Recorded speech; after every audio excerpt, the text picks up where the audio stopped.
Les mouvements répétitifs, c'est un facteur de risque pour le développement d'une lésion musculo-squelettique qui peut mener, dans certains cas, au développement d'une douleur chronique chez le travailleur qui en est atteint.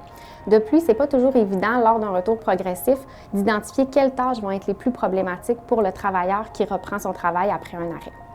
Je m'appelle Corinne Saint-Pierre, je suis ergothérapeute en réadaptation socio-professionnelle chez Ergo ACA. Un des défis qu'on a quand on fait une évaluation au milieu de travail, c'est qu'on n'a pas d'outils qui nous permettent de mesurer les mouvements du travailleur en action. On doit donc se baser sur des observations qui sont parfois de courte durée. Les travaux du professeur Alexandre Campo-Lecourt et de l'équipe du CIRIS vont permettre, dans le fond, de développer une technologie portative qui va pouvoir être utilisée lors des évaluations au milieu de travail. Le bracelet qu'on a développé est composé de capteurs et d'un microcontrôleur qui est comme le cerveau du système. Notre équipe a ensuite développé des algorithmes pour calculer différentes métriques comme le temps passé avec le bras en élévation. Au final, ces données-là servent à générer un rapport pour les ergonomes. Aussi, au cours de la journée, si la personne dépasse des seuils ergonomiques, le bracelet va lancer une alerte en vibrant pour que la personne puisse prendre conscience de ses mouvements et s'adapter. Notre hypothèse, c'est que le bracelet va permettre de réduire le risque de blessures musculo-squelettiques.